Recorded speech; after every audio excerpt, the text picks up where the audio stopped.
Smoking causes cancer. Smoking kills. Liquor drinking is injurious to health.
கடவுளே, உன்னைத்தான் நம்பி வந்திருக்கு. ஒரு கம்யூனிட்டி மக்களோட பொருளையெல்லாம் திருடிட்டு கையில் சிக்காமல் சுற்றிட்டு இருக்கான். எப்படியாச்சும் அவனை என் கண்ணில் காட்டு கடவுளே. அவனை மட்டும் என் கண்ணில் காட்டினா நிறைய குடும்பங்களுக்கு ரொம்ப உதவியாக இருக்கும். கடவுளே ப்ளீஸ், அவனை கண்டுபிடிக்க உதவியாக இரு சாமி.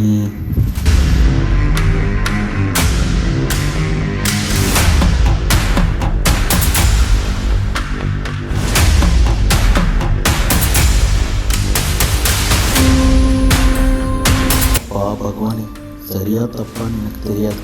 நான் ஒரு பெரிய திருட்டு பண்ணிட்டு வந்துட்டேன். எனக்கு ரொம்ப அர்ஜென்ட்டாக இந்த பணம் தேவைப்பட்டது. அதனால தான் நான் திருடிட்டேன் சாமி.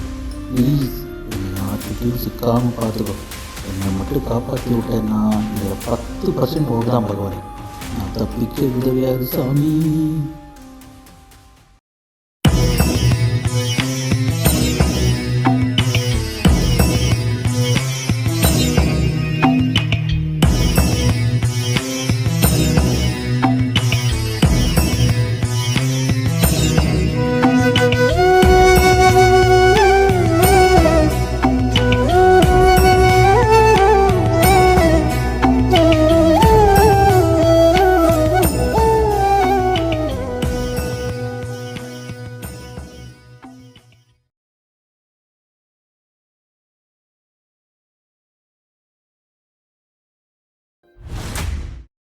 சாமி, பயப்படாதீங்க, நான் தான். எங்கே சாமி உங்கள் ட்ரெஸ்ஸு மாடர்ன் அவதாரமாக மாறிவிட்டீங்க? அதுவா, கொஞ்சம் பட்ஜெட் ப்ராப்ளம். அதுதான் சரியான ட்ரெஸ் போட முடியல. நீங்கள் வந்த பட்சத்தை சொல்லுங்கள். அதுவா, கீழேருந்து நிறைய வேண்டுதல் வந்திருக்கு சாமி. அதுலேருந்து ஒரு 2 லெட்டர் எடுத்து வந்திருக்கு. சீக்கிரமாக பார்த்துட்டு இதுக்கு ஒரு தீர்ப்பு சொல்லுங்கள். தீர்ப்பு என்ன சாமி தீர்ப்பு? அவனை தண்டின்னு ஒரு வார்த்தை சொல்லுங்கள். வாட்டிடுறேன், வாட்டி அந்த காமநாட்டியை.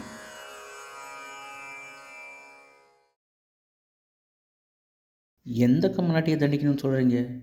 போலீஸியா? சாமி, இது என்ன கேள்வி? நான் சொன்னது திருடனை, போலீஸ்காரனை இல்லை. எதுக்கு இப்போ திருடனை தண்டிக்கணும்? அவன் என்ன தவறு செஞ்சா? எதுக்கு சாமி என்ன இப்படி போட்டு குழப்புறீங்க? அவங்க 2 பேரும் வேணும் லெட்டரில் என்ன இருந்தது?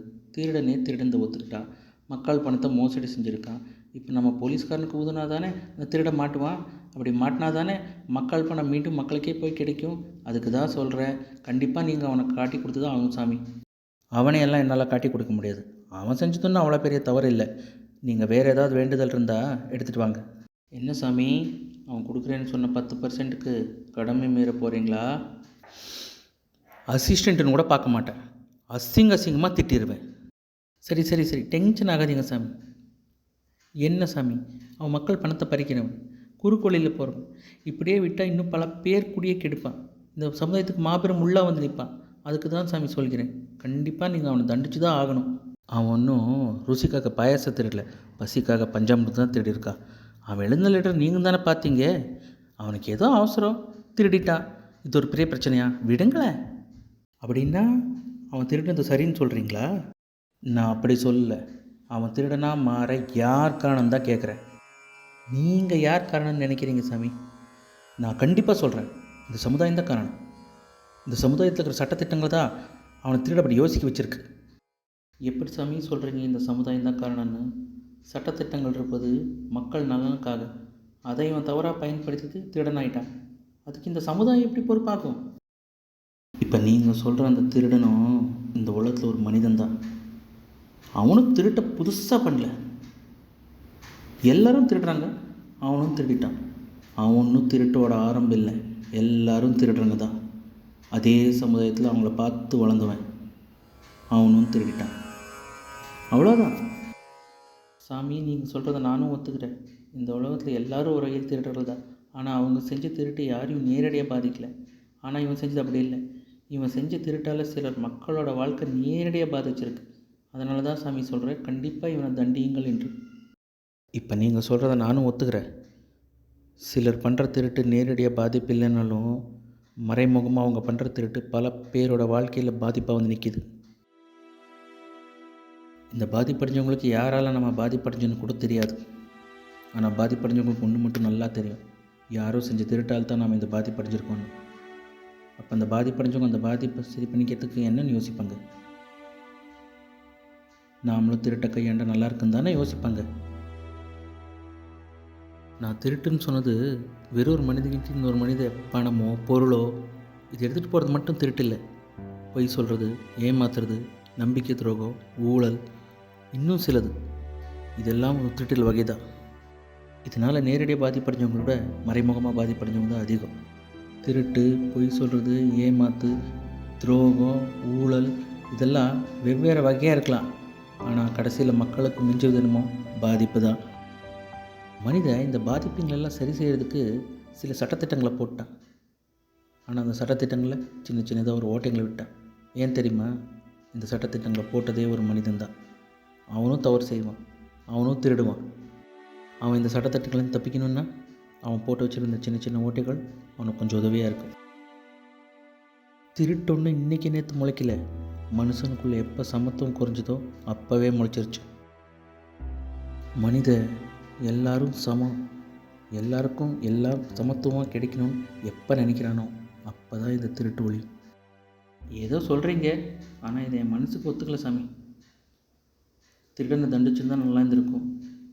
ஏதோ நெல்லுங்க, நீங்கள் இப்படி பாதி மனசோட போகாதீங்க. அவனை காட்டி கொடுத்தா தான் நீங்கள் திருப்தி அடைவேன்னா நான் அவனை கண்டிப்பாக காட்டி கொடுக்குறேன்.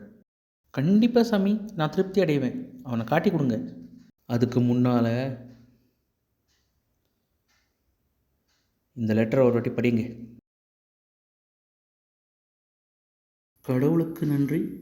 வருத்தத்துடன் இந்த உலகத்தில் நரகத்தை அனுபவித்துக் கொண்டிருக்கும் விலங்குகளின் பிரார்த்தனை. அடிங்க.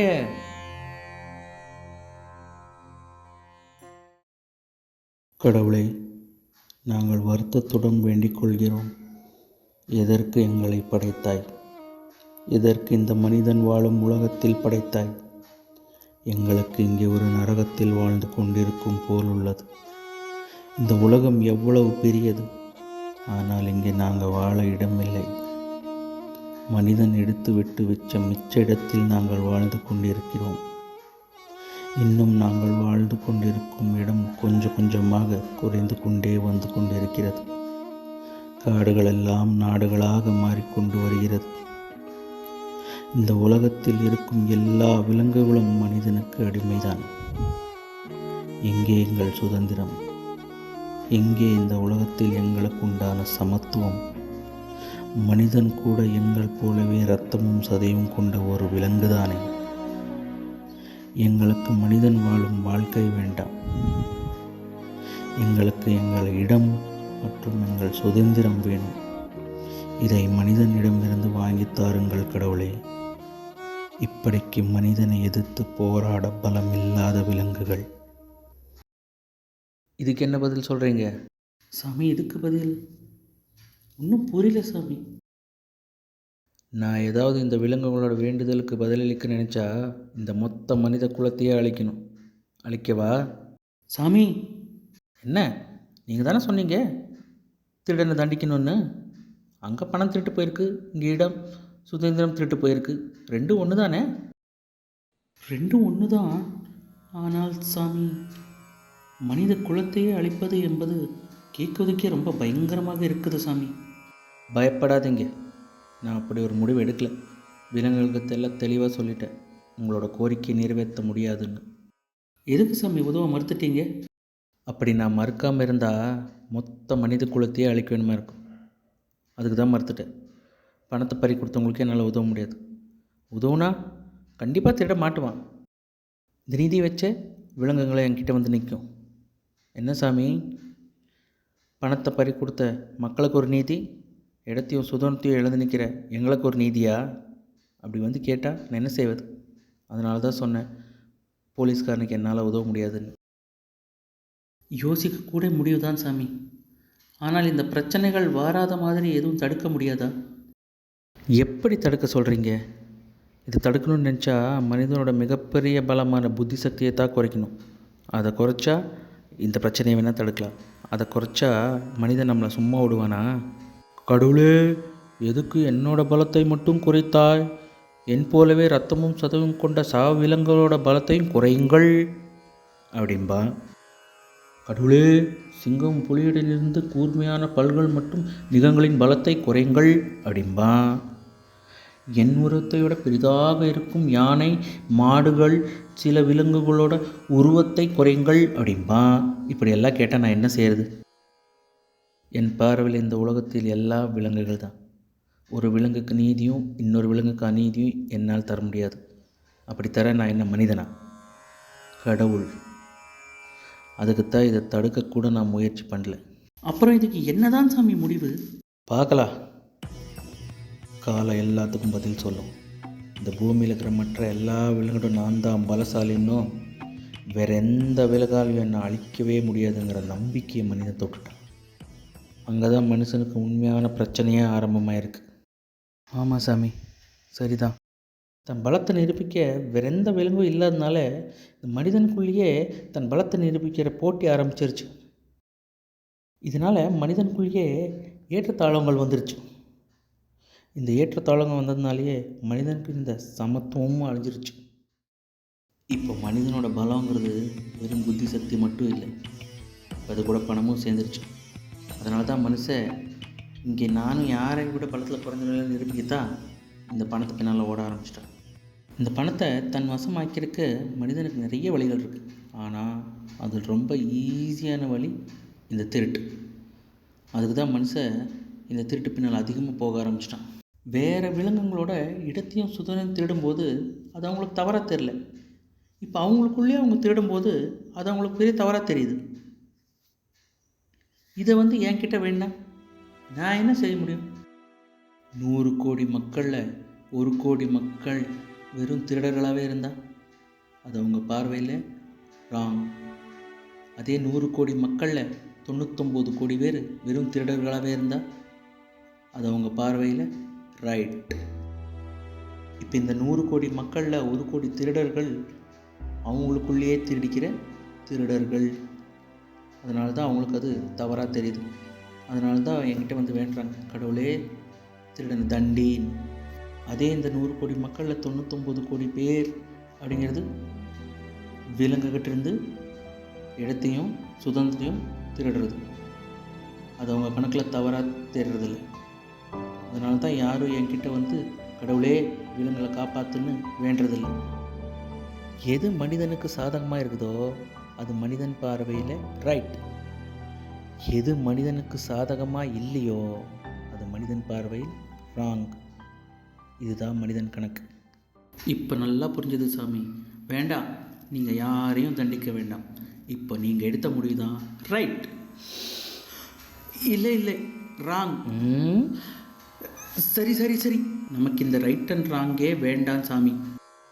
போலீஸ்காரனுக்கு பலம் இருந்தால் அந்த திருடனை பிடிச்சிருவான். அதே திருடனுக்கு பலம் இருந்தால் அந்த போலீஸ்காரன்ட்ட மாட்ட மாட்டான். நீங்கள் வேறு ஏதாவது பிரார்த்தனை இருந்தால் எடுத்துகிட்டு வாங்க. ஐயோ சாமி, நான் முதலே இந்த ரைட் அண்ட் ராங்கில் குழம்பி கிடக்குறேன். மீண்டும் என்னை குழப்பாதீங்க, நான் வரேன்.